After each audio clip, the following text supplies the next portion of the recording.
good morning, you guys. Jamie McDonald here. Just wanted to get out and do a little sunrise video for you guys. I've been scouting locations to shoot, and this is some place that I've shot in the past, and it's actually right off the side of a very busy country highway. So periodically we'll probably hear some traffic going by. But the whole point of me doing this video is to talk about shooting sunrise with filters. You know, filters I think are kind of making this big resurgence in photography. They were obviously a really key piece of equipment for the film days, but then when digital came out and everybody realized they could manipulate photos using software, you know, Photoshop and things like that, I think people started to feel like they didn't need filters. And as time has been going on, I think people are starting to realize that filters really do play still a very important role in photography. So that's what we're going to do out here today. For those of you that don't know, aside from being an Olympus visionary, I'm also a pro for Vanguard, who makes tripods like the ones I've got my camera set up on right now. And also, as of recently, I have been brought on board as a Nisi brand ambassador. And Nisi makes incredible high-end filters, and that's what we're going to be using today. The sun is just getting ready to come up, so I'm going to have to hurry up and get set up here. But what I'm going to be using and talking about today is it's a reverse graduated neutral density filter. And a quick explanation of that is a neutral density filter just has a solid coating to darken the scene. A graduated would start dark at the top and then work its way down to kind of lessen the brightness of the sky during the day. A reverse graduated neutral density filter, on the other hand, traffic, is something very unique. What you have is the neutral density portion is right along the horizon line, really dark there. Everybody's commuting to work and I'm out in the field shooting. Reverse graduated neutral density is dark along the horizon, perfect for sunrise and sunset, and then gradually tapers off to clear. So that's what I'm going to be shooting with today. I've got my Nisi filters right here in this little case, shooting with the EM1 Mark II with the 7 to 14 millimeter on it. Super wide angle lens, and I'm going to put that reverse graduated neutral density filter on it and get to shooting. So let me stop the camera here real quick and get set up to shoot. Alright, so you can see I've got this holder on the front of my 7 to 14 millimeter here, and I'm going to get my reverse graduated neutral density filter out of my pouch. And again, I apologize for all the traffic, but this is a great location to shoot a sunrise, and I just have to contend with all this traffic. So let me locate my reverse grad. I almost feel like I need labels on this pouch, because I do have numerous filters in this bag here. Generally, that's just a grad. Sorry, it's going to take me just a second here.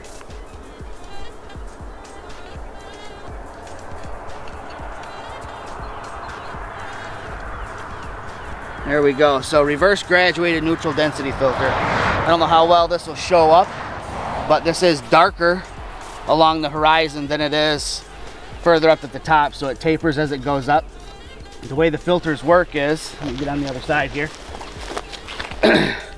They slide into this holder and drop down right in front of your lens. You have to pardon me here. It's actually pretty cold this morning. My fingers are numb already. So I'm just sliding my filter down.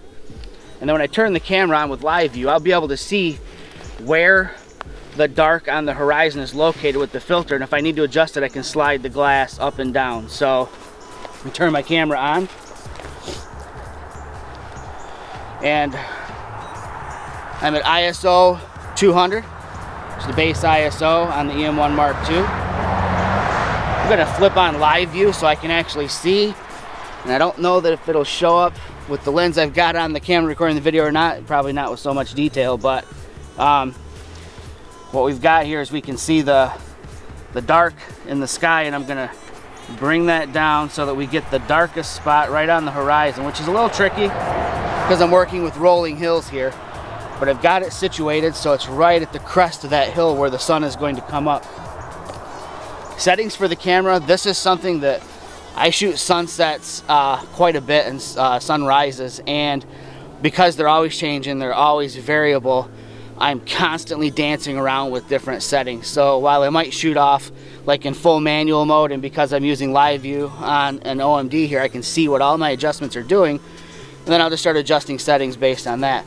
Oftentimes too though, I'll start bracketing shots because there's so much dynamic range in this setting right here. You know, the foreground is going to be in shadow because the sun is coming up behind that hill. We might want that leeway of a bracketed HDR photo, so I might be bracketing shots as well. So let me get up and set up here. I want to recompose my shot. I don't want my horizon line in the dead center of the frame.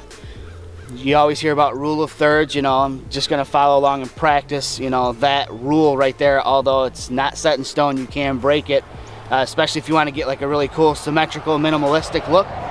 Put the horizon line in the dead center, but I'm not doing that right now. I'm just going to play around with settings. This first shot I'm going to set up so that I'm shooting bracketed shots here, and I'm gonna open the lens wide open here. Again, ISO 200. So I will shoot. Oh, manual focus, folks. It's really dim in the foreground, and I'm going to be focusing about midway through the scene.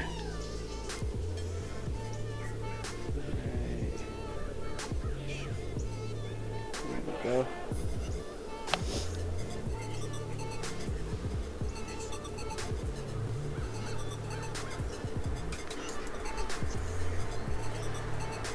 Okay, here we go.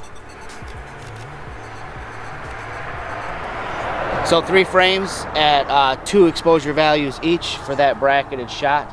And you know, I don't really care for the way that this scene is looking so far. I think I might move to another spot here. There's a little valley kind of over to my left behind the camera recording this video. I think I'm going to shoot right along through that valley. So let's fire off one more shot here. Let me focus on a different spot in the scene here. There we go. Let me recompose this just a little bit and shoot. Great. All right, so like I said, we're gonna move, but before we do, I'm gonna run back over to my car here really quick. I'm gonna set down my trusty Vanguard bag here, and I'm gonna get out my phone because I'm gonna pull out the Photo Pills app so I can determine exactly where the sun is gonna crest that hill. So sit tight, I'll be right back.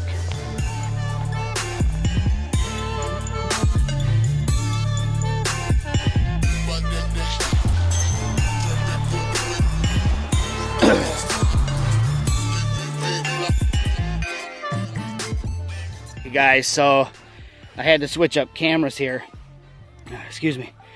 Battery. Did not check the battery in my main camera for video. Ridiculous. It happens to everybody though at some point in time, right? Of course, it's going to happen to me at 6 in the morning, chasing down a sunset on a chilly autumn day, but hey, it is what it is. So I'm going to make do with what I've got here, and I'm having to readjust the location of my filter in relationship to the horizon to get it just right. There we go. So still bracketing shots. And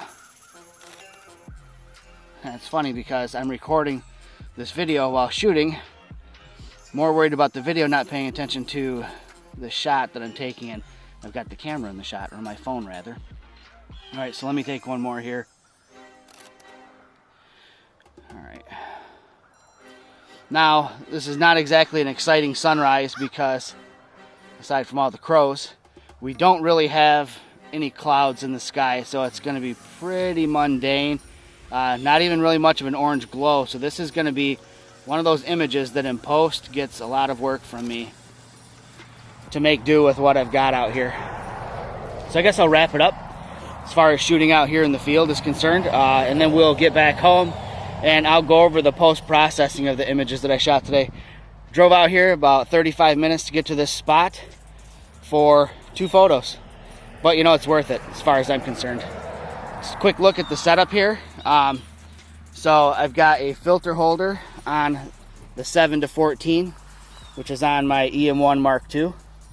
And again, the reverse graduated neutral density filter.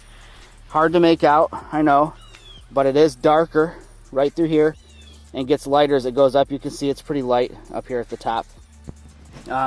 You see this crazy purple cast on the filter. And you'll see that on all the Nisi filters. It's this nano coating that they have on the filters that keeps moisture and water off of the filters. I've been out in situations like on the lake shore of Lake Michigan where the waves are crashing and knocking up, you know, spray, and what you end up getting is little droplets on your filter, and it's really easy to just wipe them off. They just, actually, to be honest with you, I don't usually wipe them off. I will just use my rocket blower and give a few puffs of air, and it will blow the droplets right off of the filter. Very cool. So that coating is excellent at keeping water off of your filters, which is one of those things that I can't stand if I'm out shooting and it's raining or I'm on the lake shore. So again, I apologize for having to switch cameras and do this with a cell phone, but hey, I'm going to use whatever tools I've got to put together this video. Thanks for tuning in, you guys. Thanks for subscribing, and like I said, I'm going to try and get more of these videos done as often as possible.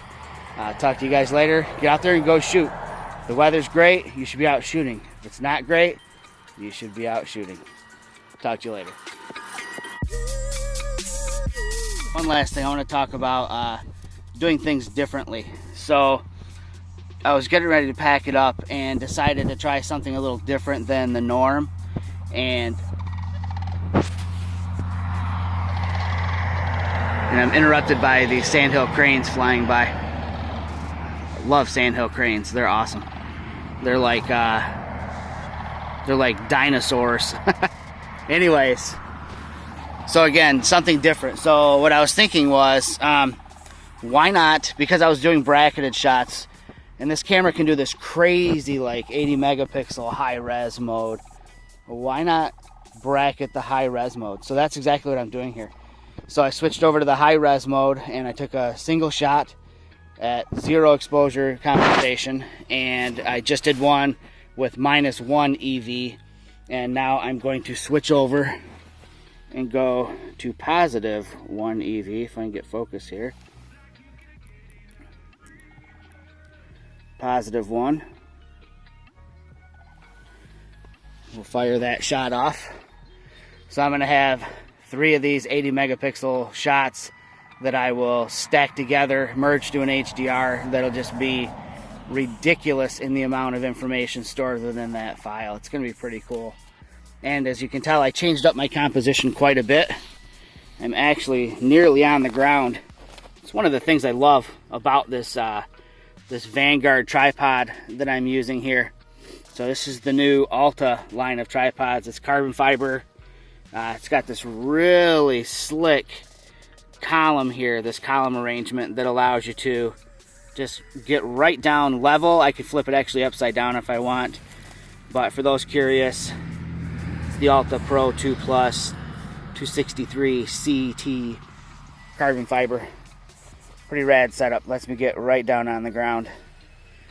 So with that said, the sun has not even crested the hill yet, and I am done, folks. Let's get back to the house here and start processing.